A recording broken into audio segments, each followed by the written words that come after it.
This will be the easiest dish that you're gonna create, and you will blow people away with this.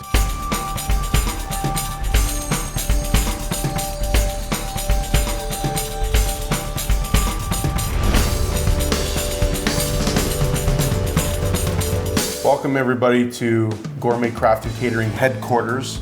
I'm your host, Antonio Smash Meleca from the Eating Wild podcast.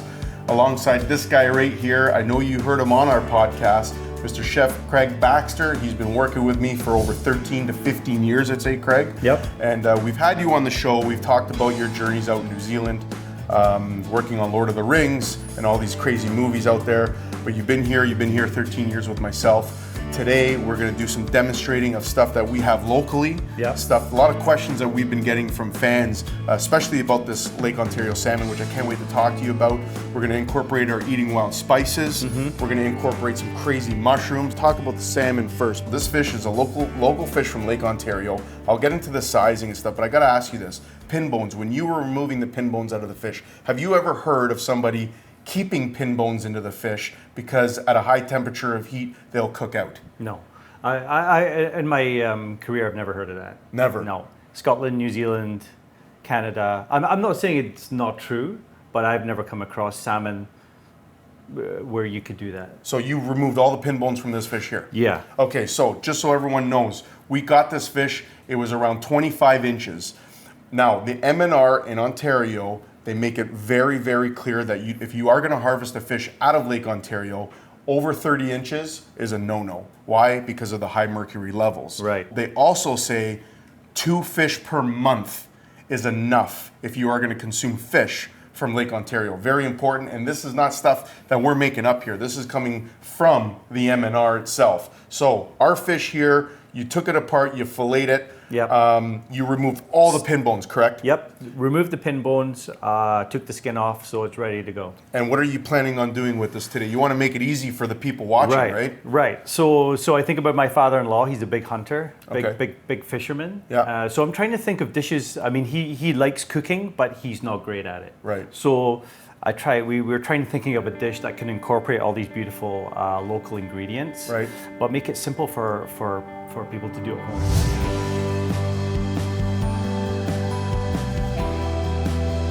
With the fish, we're going to simply bake it in the oven. Okay. We're going to use some of your really nice Eating Wild spices. We're going to use these beautiful mushrooms. We're going to slice them, and we're going to make a nice risotto.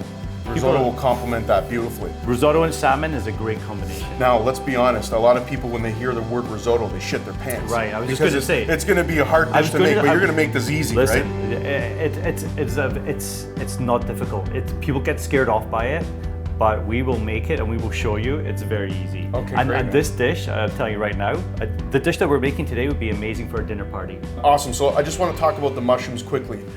These mushrooms are absolutely Look at the beautiful. color. So we have the king oysters, which these things are absolutely beautiful Yep, looking. we've got the red and the yellow. The red and the yellow, they almost look pinkish, eh? They're beautiful. Yeah. And then we have the chanterelles, which, I mean, they're very, very common in Ontario. Yeah. You can almost Expensive find, too. Expensive, exactly. The mane, I mean, Lion's mane. The lion's mane, and I can see why they call it lion's mane. I've never look at this thing. this one I've never come across before, but when the produce guy brought it in, I was like, wow, it's so cool. These are the chestnuts right here. Oh wow. And then these are the shoguns. The shoguns, which is the same family as shiitake. same So family. these are not locally foraged. These are not locally Well, foraged. we just added them in there because they're nice. Let's talk about your vegetables here, because you're going to complement it with a side vegetable dish as well. So what we're going to do is we've got this beautiful rainbow Swiss chard. We're just going to basically cut it, and then we're going to pan fry it. Pan fry it. A little bit of oil, a little bit of butter. So you can imagine the colors here, folks. Like this is going to be, you got the rainbow chard, you got the pink of the salmon, you're making that vinaigrette. The reason too for a vinaigrette is because a lot of dishes sometimes, you have to balance your dishes with fat and acid. They teach you that during your culinary training. So for instance, the risotto is kind of rich. Right. They call it fatty, whatever, mash, if you're doing puree mash. So we're going to balance it out with a bit of acidity and a bit of sweetness in the vinaigrette. So stay with us, folks. We're going to get ready. We're going to put all this together, and you're going to see exactly how it's done.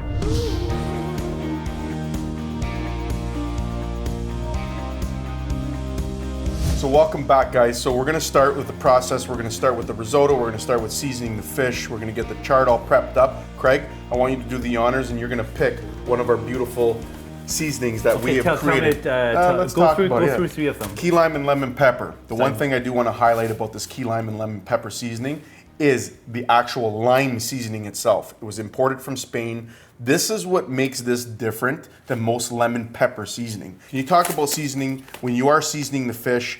Obviously, would you taste the seasoning first before you season the fish so you know what you're dealing with? It's almost like you're salting. You should always taste it. You should always taste here. I'll get a little tasting spoon here. Taste it up and just see, see what it's all about. And I will tell you this should almost punch you right in the face. Oh my God, that's so good. Be kind of liberal. There's nothing worse than under-seasoned fish. So I'm thinking if we just coat a little bit like that. Oh my God, that is so good. Isn't it? That's so good, man.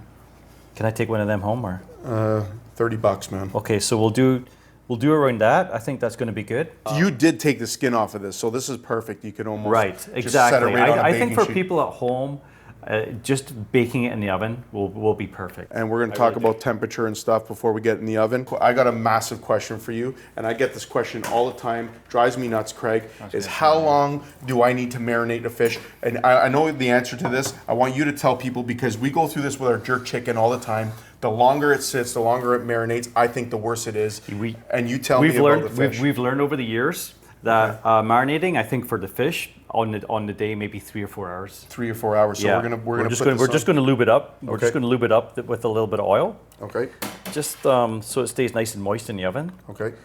And oh my God, that seasoning is so good. Yeah, so this is going to be beautiful. It's going to be amazing. So we're going to set this aside because your risotto is going to take a bit of time to cook, correct? Around 50 minutes, yeah. So we'll set the salmon aside there, let it marinate. Perfect. So I know this looks like a ton of mushrooms. We obviously aren't going to cook all of these mushrooms, but we are making, 2 plates worth, Craig? I think probably 2 plates worth, yeah. Okay, so we're going to incorporate all these mushrooms? Yes. So let me ask you something.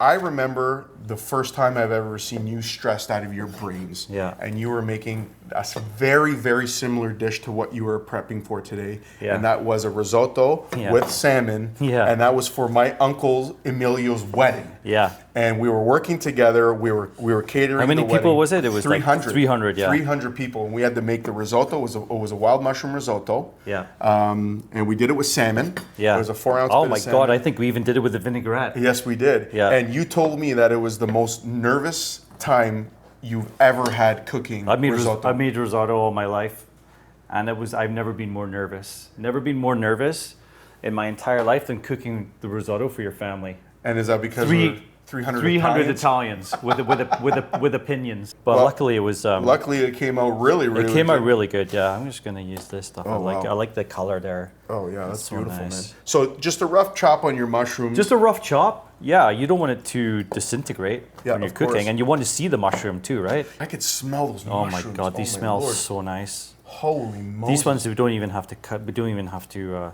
chop. Wow. They can just go right You in got there. the chanterelles Oh and my the lion's God, mane. I don't think I've ever done a risotto with such amazing mushrooms before. Look at that. Yeah. Man, and I see these all the time, eh? I'm telling you, I see I'm these gonna all be the honest time. with you. I had no idea what the hell they were. I've never come across this one before. So this is new for me, this one. So that's enough mushrooms. That's I enough think. mushrooms. Perfect. Yeah. We're going to set these mushrooms aside. Yeah, set them aside there. But when you were in New Zealand, you used this stuff a lot. And you were saying that sometimes the root can be bitter, correct? Yeah, in New Zealand we didn't use the root per se, but we are going to today, because it's so beautiful. Look at the color, it's so nice. My Lord, look that at I think we shall incorporate some of the root. This seems like a lot, but it does wilt down quite a lot when you pan fry it. Right. So you don't need to really cut it fine. It can just be nice and just almost like a rough chop. Yeah. Looks like an we'll inch leave or that two. right now. And this is going to wilt right down. And again, will, this yeah. is that was about a half a head. And this is probably going to feed 2 people. That's going to incorporate with your risotto. Yeah, you can get this in the supermarket. I mean, I've seen it. So this is beautiful and stuff. it has a lot of nutritional value.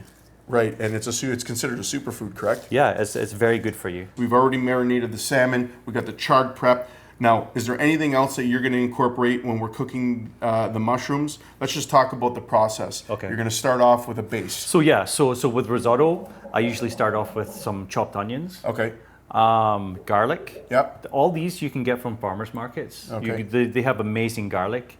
Onions, garlic, a little bit of good wine, white wine. White wine, okay. It's very important to have like a vegetable stock, a good vegetable stock or chicken stock. Now, I'm glad you brought that up. Can you use the roots and can you use, because I've seen you do it with those shiitake mushrooms. When we did a shiitake mushroom, you were pulling all that and you were making a stock That's with it, right. correct? You could with the offcuts of mushrooms, you can make your own mushroom stock. Amazing. Yeah, that would be unbelievable. So you have a stock going already. Yep. You got your onions cut and you got some white wine ready to go. So what we're going to do is we're going to take a quick break here. The next time you guys see us, we're going to be on the stove. It's going to be piping hot. We're going to show you exactly how to make this dish. Okay, so we will start with the risotto first. Okay. Because it is going to take the longest to cook. Right. So what we will do, I just got a small pan here. I used to, when I lived on my own in New Zealand, cook risotto for myself every night, so I'm kind of used to it now. But this is just how easy it is. So we just got a little bit of oil in there. Just let it get hot. We got some onions here. Yeah, we just got a few onions in there. And they are just going to start sizzling in a little bit. So while this is cooking off, Craig, you got a stock that's already been on, correct? Right. Yeah, I previously made like a vegetable stock right here. Okay. It's always, for this small amount of risotto, you don't really need to heat it up. But I've had it on a heat so it's warm already. Right. It's best to add warm stock into your risotto. So we're going to add a little bit of garlic. And this is the next step. I know a lot of people screw this up too. They don't actually fry their rice, correct? Right. You're meant to saute the rice off until it becomes translucent. You can use, I use white wine. Okay. Okay. Gonna add them all in right like that. Look at that. That is absolutely beautiful. We're just gonna let that go for a minute and then we are gonna add some of the hot stock. You're adding little amounts of stock in at a time until it reduces, and then you just keep adding little amounts. Risotto should take around 15 minutes. You have to stay with your risotto because it releases the starch out of the rice. Okay. And that's how you get your nice creamy risotto. And at what point do you incorporate more stock? When do you know to put more stock? So you will know when it starts to reduce so much that it's, I'm not going to say starting to burn, but when there's zero liquid in there, you just keep adding little bits at a time. When we're 5 minutes off the risotto being done, we'll throw the salmon in. Right, because you want to give it some time to rest. Right. The risotto, even the risotto, you can rest for 5 minutes or so once you've incorporated the cheese. Today we're going to use applewood smoked, because it's going to give the risotto an amazing flavor. I'll go nice with the mushrooms. And let's talk about your vinaigrette, man. So how did you create this vinaigrette using the syrup?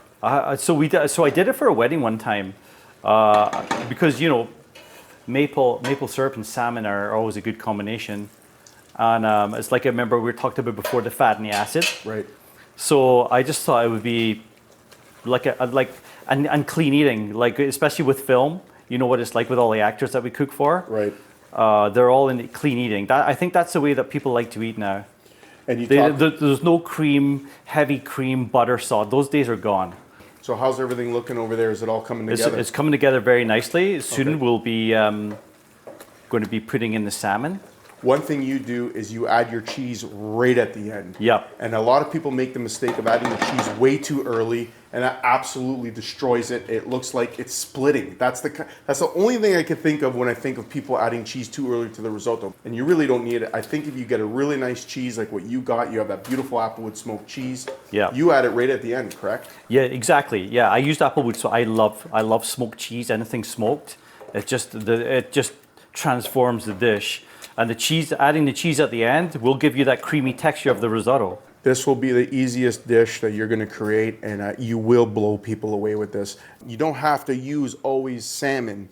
We are highlighting Ontario salmon because of the simple reason that there's so many misconceptions about, you know, fish in Ontario. Go online, read what the M&R has to say of it. Hence me saying, you know, don't keep any of these fish over 30 inches to harvest. Keep the smaller ones. Don't consume too much of it. Those mercury levels will be there. And listen, you can do this with any kind of fish, freshwater fish especially. And the same thing goes for these bones. I know a lot of people say when they're frying fish at a high heat that you're literally cooking through all those bones. Technically, yes, but I'm going to tell you, spend the time to clean that fish properly. We're going to do a lot of these videos of us cleaning these fish. To create this dish with any species of fish, Craig, is probably going to be amazing no matter what species it is. Finishing the risotto off. It's kind of creamy already with the starches that have been released from the rice. And I am just going to add a little bit of applewood smoked, which is one of my favorite cheeses. And that is going to be stirred right into the risotto. So we're just going to saute off the Swiss chard. So you got your pan there. And you were saying got you the want to heat get going. that pan piping hot first, right? Yeah, you want it hot. You want it to kind of sizzle when you put the when you Swiss chard in. We're just going to put it in there. And it's okay that your risotto is resting, right? Yeah, the risotto can rest for 5 minutes or so before you eat it. Right, so this is it. This is it pretty much done. Wow. We're ready for plating. Perfect. You're gonna pull that salmon out. Okay. It's been about 8 minutes. Yeah. Pull the salmon right out. So sometimes even at home you can just have a little look in there. Oh wow. It's still a little, you see it's still a little bit pink in the middle there. Right. But it's, you can tell it's juicy. We're gonna plate this together. Right. I want to know what's your base here. So basically we'll do the old risotto on the bottom. I don't think I've cooked risotto for film crews with these mushrooms though. We'd be out of business, Craig. Okay, and then we'll get the Swiss chard. See how it's still nice and vibrant and stuff Wow, like that? look at that. And we'll just put the Swiss chard here. We're gonna take a nice bit of this salmon here. Yeah. We're gonna set that right on top like so, like that. And you can actually see the lemon pepper, the seasoning. I'm telling you, man. Get a little drizzle of the vinaigrette over the salmon there.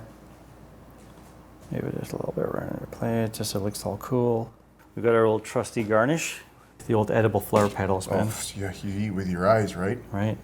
Look at that. What These kind are of flowers, man? these are all edible. And be honest, this is beautiful.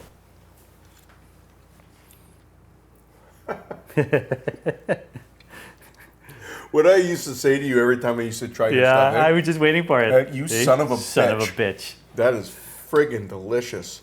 You show up to anyone's house with this dish, you pull that off, all this stuff came from Ontario, it's a winner. I'm gonna tell you something.